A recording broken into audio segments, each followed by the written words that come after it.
It's BBC Essex, it's Ian Puckey in for Sonia Watson. So how do we get knives out of the hands of youngsters? Is it through technology? Is it through more effective policing? Is it through better education? Well, the founder of 21 Up Movement, which is a youth intervention programme, Perry Blake, is with me in the studio now. Good morning to you, Perry. Good morning, Ian. I don't think it's a problem that is going to be solved by one thing, is it? It's going to take a long time to solve this. 100%. What would you think would be the where we need to start then? Early intervention, 100%. Because what you need to understand is, in terms of knife arches, they take a lot of manpower. And these young people are coming down to Southend in numbers, sometimes triple figures. And are there enough police to man them kind of numbers? Yeah. What kind of strain is that putting on the police force? I work with young people, and a lot of young people carry knives, but only a small percentage of those young people are prepared to use them to cause harm. I don't feel that they're coming to cause harm to families, etc.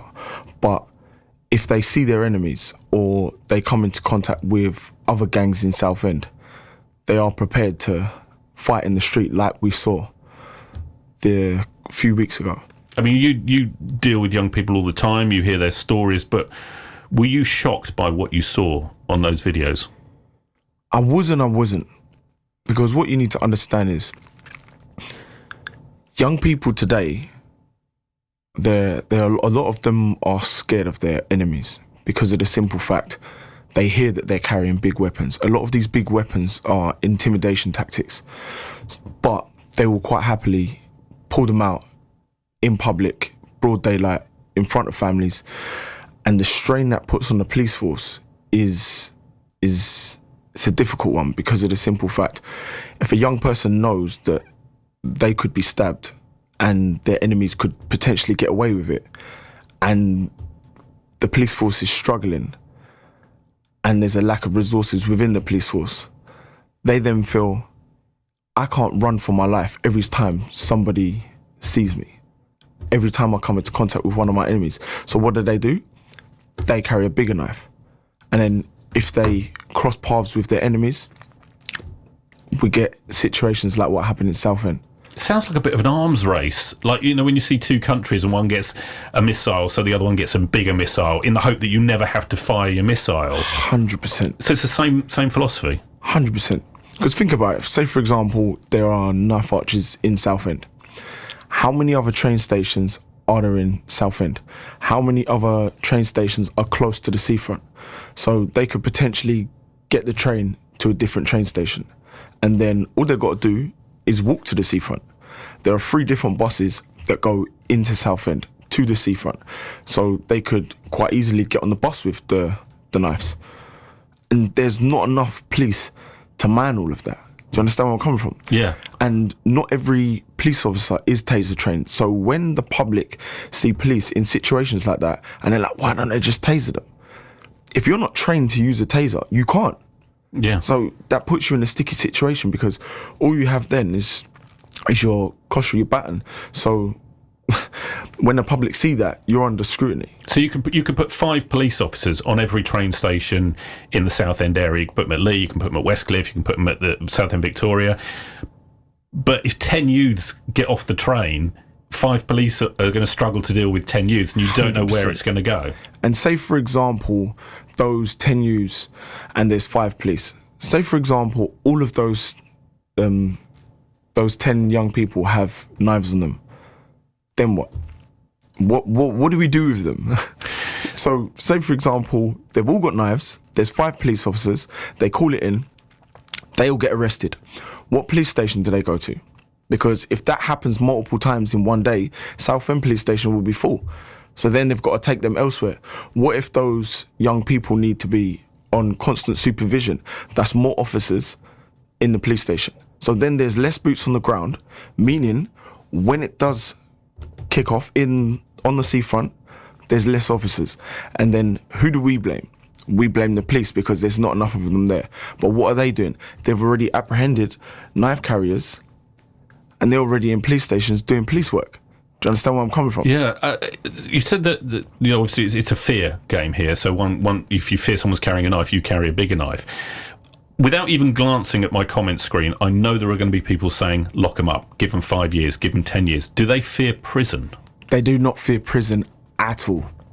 Do they not even think that they're going to go to prison? Think about it. What would you fear more?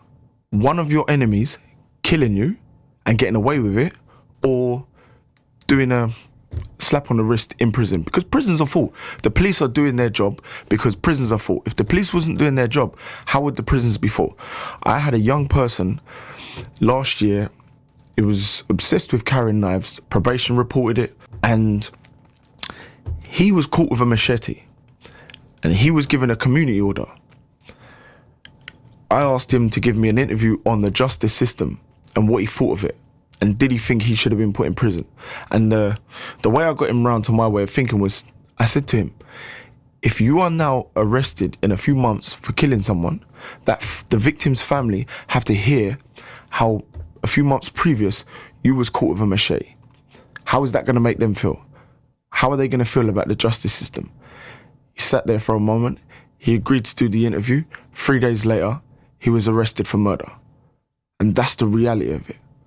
Just like that, young people have got away with murder because two young people have both had knives. He pulled it out on me. I was just defending myself. And then what happens? They get charged with carrying a bladed article and they get away with murder. And that is happening so much that young people are now thinking, I have to protect myself. This is survival. If they can get me, what can I do? I'm not going to run every time I see them, because at the end of the day, the need for significance kicks in. The need for reputation, because if you're a gang member and that's your circle of people, that's what you contribute. That's how you feel love and connection. If you grow up in the foster care system and you've never really experienced love and connection within your household, and you get that from the streets, fair enough, it's not a positive way of getting it, but the need for love and connection is a psychological thing. We all need that as humans. Do you understand where I'm coming from? Yeah, so if you haven't got love from the family, you get love from your gang, you get love from the pack. Exactly. And you don't want to be the weak member of the pack because that's the one that gets singled out and picked on. And you get disowned because then you feel insignificant. And the people that are within your circle, they also feel that you have no significance. So therefore, you need to regain that significance back by doing stupid stuff. And I feel early intervention and helping young people change their own mindset, because when you can help a young people understand there are other paths in life, it changes the game, because it doesn't make them feel that knife crime and gang affiliation is the only path for them. When a young person has known nothing else, that is what fulfills all their needs. It gives them money, it gives them significance, it gives them the certainty, it gives them the uncertainty, it gives them the growth, contribution, and the love and connection. They get to fulfill all those needs just by gang affiliation. Because if they've got no role models, what do they have other than the ones they look up to? So they're motivated by the same things we're motivated by. 100%. Money, friends, affiliation, belonging, and fear as 100%. well. It's the human psychology. What age are we talking about? Very young. How young? 9 upwards. 9? 9 upwards. Say, for example, this is going to sound crazy. Yeah. I went to a conference at Hendon Police Station, and there was a presentation on county lines. And say for example, you've got gang members renting a house off an addict, and that addict has a young child. That addict will hire their child to the gang members to take them into the country to do their running around, etc., because that child will not get no comeuppance from the police, and there will be no charges, etc. Because the age of criminal responsibility is 10, isn't it? 100%. Yeah. And that's, when you think of it like that, it's quite a tough pill to swallow. Yeah. Because that's where you feel like social services should be involved. But again, they're under a lot of pressure. The police is under a lot of pressure. The NHS is under a lot of pressure. How do we relieve this pressure? We need to pump money into the police system, the justice system, because what we need to understand as well is the prisons are full. Now, prisoners are having to do 40% of their sentences. Yeah. And that's if they get a custodial sentence. It'd be quite easy just to throw them all in jail or straight 5 years for anyone caught with a knife. But it's just not possible. And presumably they'll be mixing with other gangs in prison as well if we locked everyone 100%. up, so it's not actually getting into it.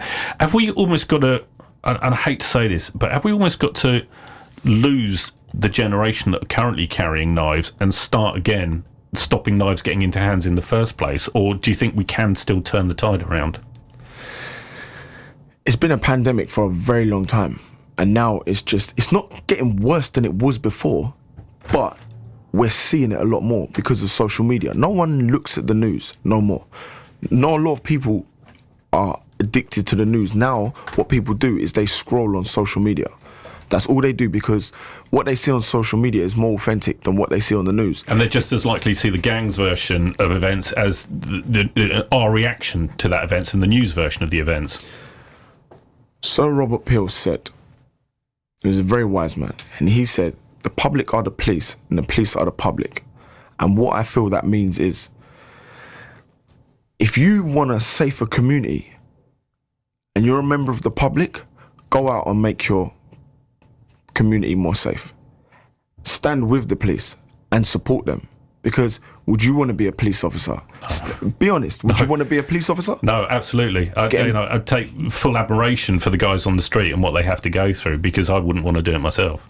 Getting paid next to peanuts to put your life on the line and stand in front of young men with messed up mentalities, because that's what it comes down to. They've got no guidance. They've got no path in life. So therefore, swinging a machete around in the middle of a busy main road in front of families doesn't fear them. And being an officer, when you've got limited resources, limited training, that's a tough world to live in. Yeah. And when you know you're going to be under scrutiny from the public as well, what's that doing for their mental health? What's that doing for their... Say, for example, someone swings a machete at your head. Next time you see a young person with a knife, you might think that's going to happen again. And you might react differently. And what happens then? You're under public scrutiny again. Yeah. Would you want to be a police officer? Absolutely not. Absolutely not. Perry, I could talk to you all day. It's been an absolute pleasure, and thank you for the work that you guys do as well. It's important work. It's been good meeting you. As the founder of 21 Up Movement Youth Intervention Programme, Perry Blake, your thoughts welcome. So is it technology? Is it knife arches? Is it more policing? Is it early intervention? As Perry was just saying then, I'd love your thoughts on this. 0800 111 40 41's the number. Hey, and strong on BBC Essex. So, really interesting chat with both of my guests, actually. And I think one of those situations where I think both of them have got a point and both of them could be right, because I think it's going to take more than one answer to solve this problem. So we heard from Councillor Owen Carty, who says he wants to see more knife poles and metal detectors installed in stations. Don't have to be on all the time, but he said they would act as a visible deterrent when we get intelligence that something is coming. On go the knife poles, the metal detectors and all the rest of it, and we man them at that point, and that's when we pick up the knives before they get on the streets. And we also heard from Perry. And Perry's been working this, Perry Blake, he's been working with he's founded the 21 Up Movement, a youth intervention programme. And he was saying early intervention is the key. Stop them carrying the knife in the first place before the detectors are even needed.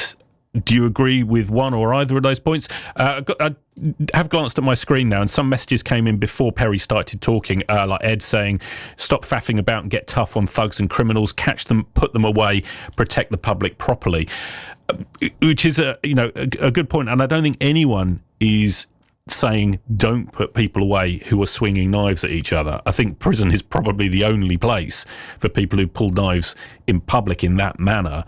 But is there also a longer term solution that we can do? Because the reason we're still talking about this problem is it hasn't gone away. It might be 2 weeks since it happened on Southend seafront, and we know that some people have been arrested in connection with this, but it hasn't gone away. It's still there and it's still going on. So how can we tackle it? Liana joins me from Wormingford. Good morning to you, Liana. Hi, good morning. What do you think? What's the best way to tackle this?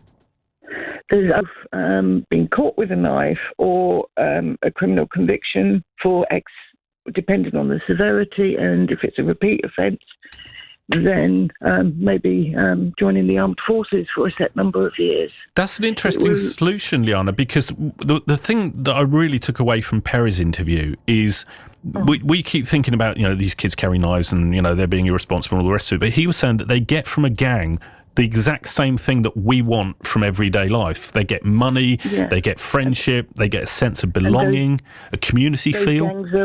Those gangs are manipulating and abusing them because of that. And the army also gives a lot of that as well, doesn't it? Yeah, it gives not just the army, but the Air Force, the Navy, whatever service that they end up being channeled down. It also gives them a structure and discipline, and maybe even a trade that will set them out for when they come out of the armed forces. Conservatives put forward, wasn't it, in their manifesto, not necessarily for people who've committed crimes, but for all young people, to give them that sense of belonging. And like I said, that was the really interesting thing I learned from Perry today, was perhaps some of the motivation for these young people joining gangs in the first place is it's stuff that's been missing in their lives. Whether it's money, whether it's that sense of belonging or community, whether it's friendship, whether it's protection, the stuff that they haven't had in their lives, they're getting from the gangs. And it's how we replace that. It's how we find something to do.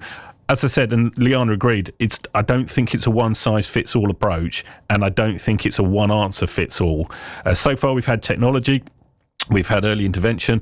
Liana's idea about maybe offering them a way out in the army. Other people, again, a lot of these messages did come in early on in the chat and before Perry spoke, so maybe you've changed your thoughts on this. But Vittorio said, I'm gobsmacked by the resources being wasted on knife poles and gentle policemen. Educate kids from 10 years old. If you carry a knife, mandatory 5 years in prison. Pull a knife and injure someone, minimum 10. No early release. Kill someone, minimum 20. No early release. I cannot see a single parent who would not support this proposal. Zero tolerance. Stop the softly nonsense. Vittorio, thank you for that. But we've either got to put the resources into early intervention and knife poles and gentle policing, as you put it, or we've got to put the resources into building more prisons, because the prisons are full. And people are being released after 40% of their sentence because we can't fit any more people in the prisons. So the resources have got to go somewhere. The effort has got to go somewhere, or indeed in multiple places. So where should it go? 0800 111 40 41 is the number.